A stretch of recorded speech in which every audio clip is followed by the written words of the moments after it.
आज हम पढ़ेंगे हिमालय के बारे में कुछ, यानी हम अपने टॉपिक रह गए हैं।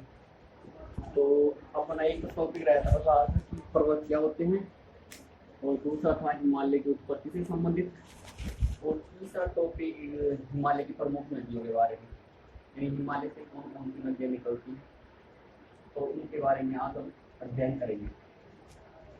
तो अपना देखा जाए कौन कौन सा रह रहा है।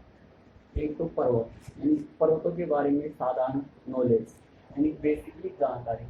फिर उसके बारे में बात करेंगे हिमालय की नदियाँ।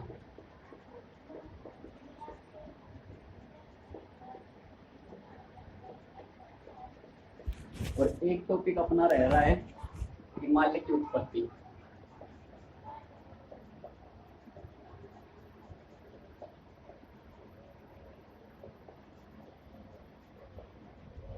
तो अपनी ये तीन टॉपिक रह रहे हैं। तो इसके अंतर्गत आज हम पढ़ लेंगे एक तो पर्वतों को और एक हिमालय की प्रमुख नदियों के बारे में कि हिमालय की नदियाँ किस प्रकार हैं। तो हम स्टार्ट करते हैं।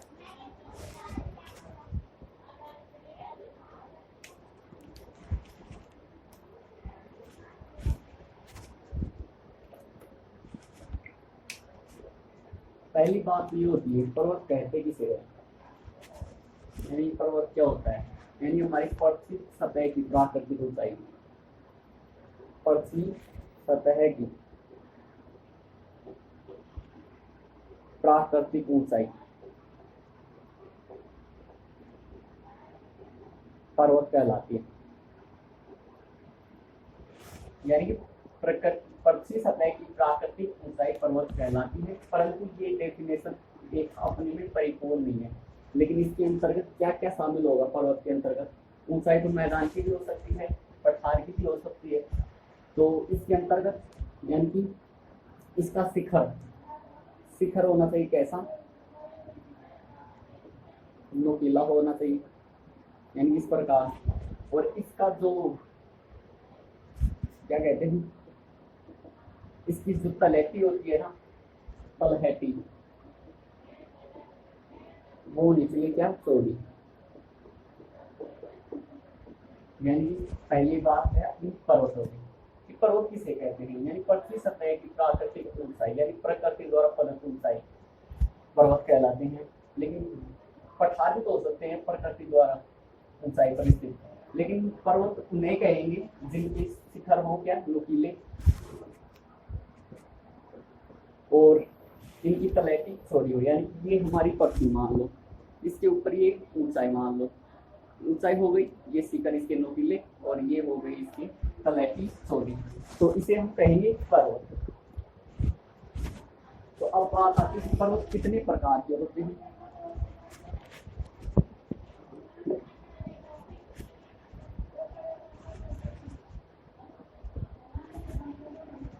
यानी प्रकार इसके पर्वतों के, पर्वत तीन प्रकार के होते हैं। कौन कौन से होते हैं? एक तो होता है वलित पर्वत,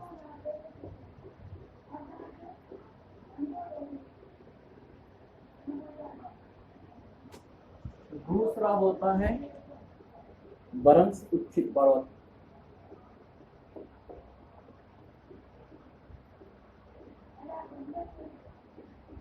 और तीसरा होता है ज्वालामुखी पर्वत।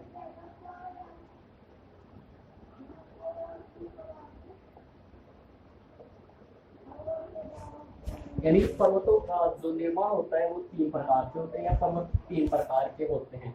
एक तो होता है वलित पर्वत, एक वृक्षुच्छित पर्वत, और तीसरा होता है ज्वालामुखी पर्वत। तो अब वलित पर्वत क्या है, वृक्षुच्छित पर्वत क्या है, ज्वालामुखी पर्वत क्या है। तो अब बात आती है अपनी वलित पर्वत की।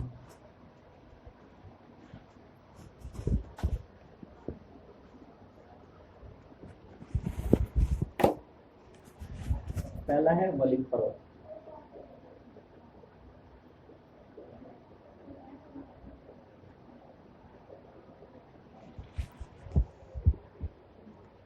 ये वलित पर्वत होता है, इसकी जो आकृति होती है, इसकी जो शेप होती है वो टेढ़ी मेढ़ी होती है। वैसे पहली विशेषता यानी इसकी आकृति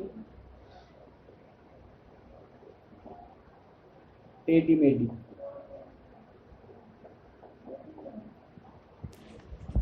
और ये जो वलित पर्वत का निर्माण होता है ये अनेक थ्योरियां इसके अंतर्गत शामिल की जाती है, जैसे प्लेट टेक्टोनिक थ्योरी को शामिल कर ली, और चाहे वैगनर बोर्डेक का महाद्वीप विस्थापन सिद्धांत, हैरी हैस और कोबर का भूसमिति सिद्धांत, हैरी हैस वो होम्स का संवहन तरंगी सिद्धांत इत्यादि सिद्धांत वलित पर्वत के बारे में वर्णन करते हैं, जिनके बारे में हम बाद में डिस्कस करेंगे कि हैरी हैस का कौन सा सिद्धांत है, होम्स का संवहन तरंगी सिद्धांत क्या है, कोबर महोदय का भूसमिति सिद्धांत क्या है। और फिर इसके बाद में तो वलित पर्वतों के अब उदाहरण देख लेते हैं, यानी इसके उदाहरण।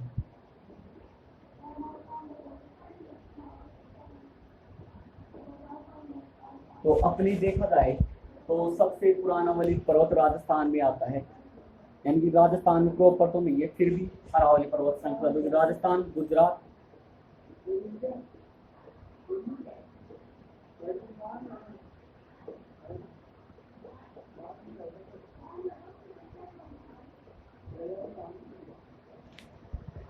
अरावली पर्वत श्रृंखला ये अपने 3 राज्यों में स्थित है, एक तो है राजस्थान में, एक है गुजरात में, एक है हरियाणा में, और प्लस एक केंद्र शासित प्रदेश यानी दिल्ली। दिल्ली में रायसेन तक चलती है और गुजरात के पालनपुर से स्टार्ट होती है, लेकिन सर्वाधिक लंबाई इसकी राजस्थान के अंतर्गत आती है 550 वर्ग किलोमीटर में, सॉरी 550 किलोमीटर में। तो ये विश्व का सबसे प्राचीनतम वलित पर्वत कौन सा, अरावली पर्वत वाला। तो अब सबसे नवीनतम पर्वतमाला की बात करिए तो विश्व की सबसे नवीनतम पर्वतमाला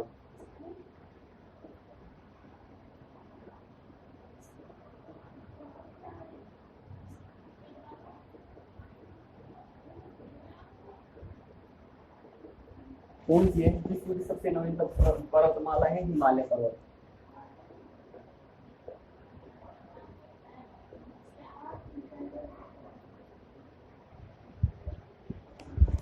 यानी कि हम बात कर रहे हैं वलित पर्वतों के बारे में। हमने बताया कि जिनकी आकृति टेढ़ी मेढ़ी होती है वह वलित पर्वत होते हैं। वलित पर्वतों के बारे में हमने बताया कि अनेक सिद्धांतों के तहत अनेक सिद्धांत वलित पर्वतों की व्याख्या करते हैं, किस प्रकार की उत्पत्ति होती है।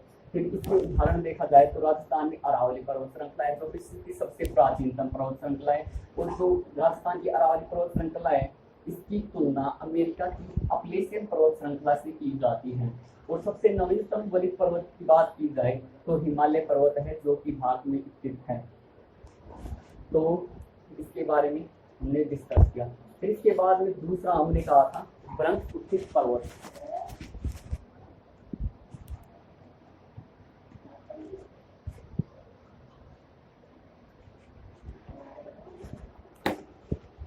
दूसरा है ब्रह्म उत्थित पर्वत।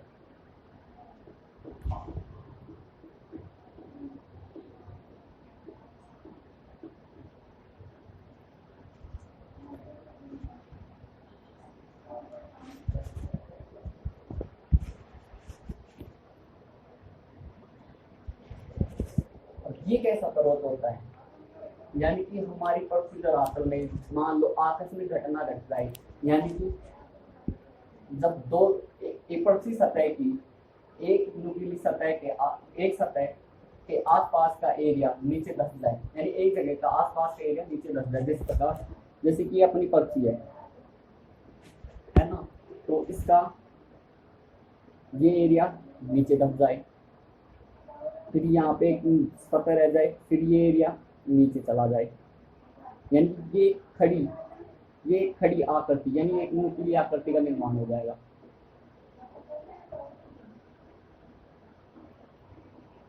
यानी यही नुकीली आकृति होती है वह ब्रह्म पर्वत को ब्रह्म उत्थित पर्वत कहलाती है, यानी कि एक स्थान पे उच्चित ऊंचाई वाला क्षेत्र और उसके अगल बगल के जो क्षेत्र हैं वो ब्रह्म के कारण यानी कि आकस्मिक घटना के कारण नीचे धस गए और एक नुकीला क्षेत्र रह गया, उसे हम कहते हैं ब्रह्म उत्थित पर्वत।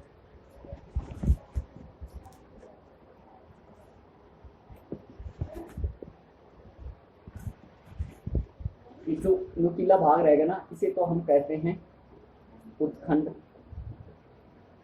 और इसे कहते हैं द्रोण। ये जो नीचे रहेगा, यानी कि भ्रंश उच्च पर्वत की बात कर रहे हैं, यानी पृथ्वी सतह का नीचे धंस जाना और इसमें एक नुकीली आकृति रह जाना, वही भ्रंश, इसी से भ्रंश उचित पर्वत का निर्माण हो जाता है। यानी कि कोई व्यक्ति यहाँ से खड़ा होकर देखे तो ये एक पर्वतनुमा श्रृंखला बन जाएगी, चाहे यहीं से देख ले। तो अपने भारत के अंतर्गत इसका एक सबसे बेस्ट एग्जाम्पल है सतपुड़ा पर्वत, यानी कि एग्जाम्पल।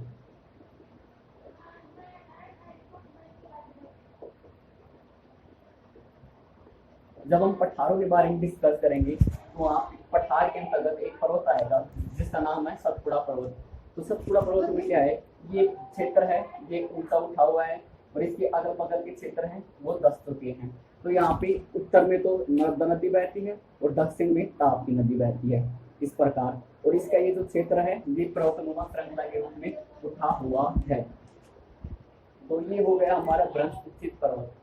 फिर इसके बाद में बात करेंगे तीसरा पर्वत ज्वालामुखी निर्मित पर्वत।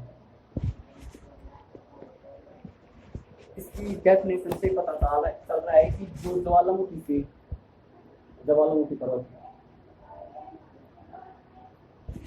ऐसे पर्वत जिनका निर्माण ज्वालामुखी उद्गार के कारण होता है, यानी कि ऐसे पर्वत जिनका निर्माण ज्वालामुखी उद्गार यानी कि लावा से होता है, उसे हम कहते हैं ज्वालामुखी निर्मित पर्वत। यदि इसका सबसे बेस्ट एग्जांपल देखें तो अफ्रीका के अंतर्गत है। अफ्रीका के अंतर्गत क्या है, एक पर्वत है जिसका नाम है किलिमंजारो।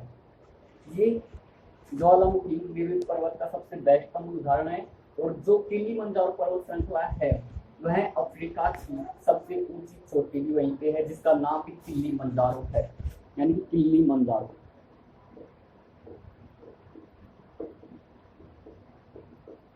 इसका सबसे बेस्ट एग्जांपल है। तो ये हो गए हमारे पर्वत, किसे कहते हैं, पर्वतों के तीनों प्रकार। फिर इसके बाद में हम बात करते हैं हिमालय की नदियों।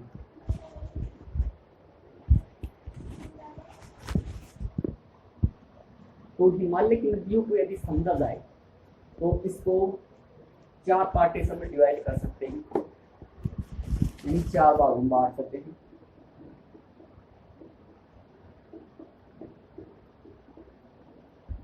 कौन कौन सी? एक तो पूर्वगामी नदियां,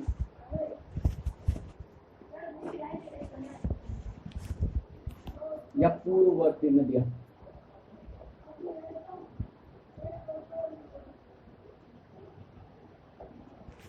और दूसरा पार्टीशन हम करेंगे बृहद हिमालय की नदियां,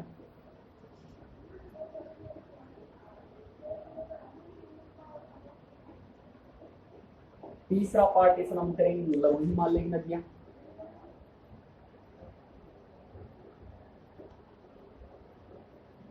और चौथा पार्टीशन हम करेंगे शिवालिक हिमालय की नदियां।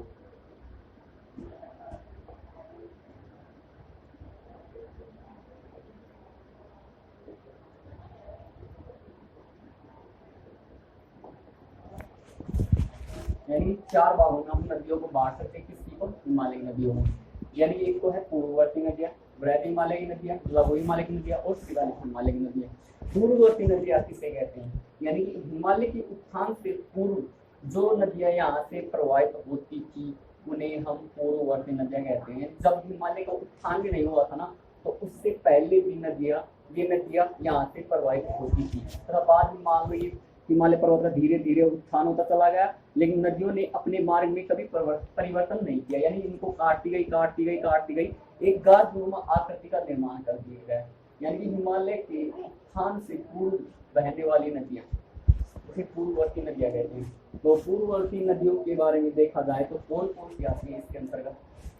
इसके अंतर्गत एक तो आती है सिंधु,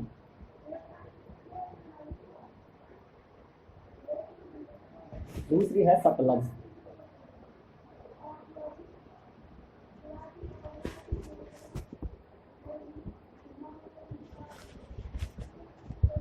तीसरी है कोसी और चौथी है ब्रह्मपुत्र।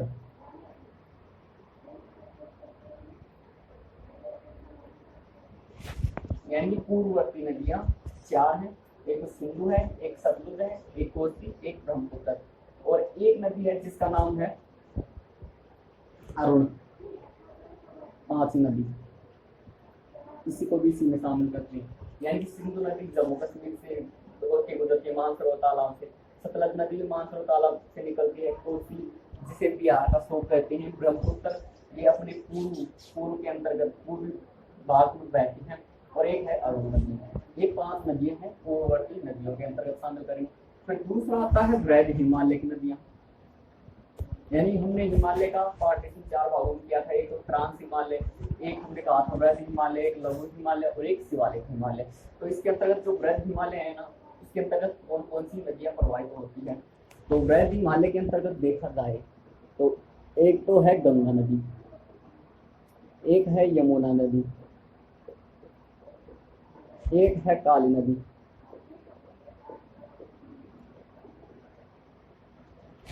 गंगा, यमुना, काली, गंडक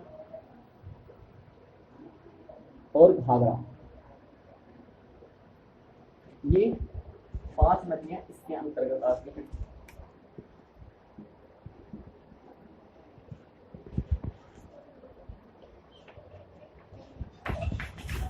गंडक के अलावा तिस्ता है, ये वो घाघरा तिस्ता।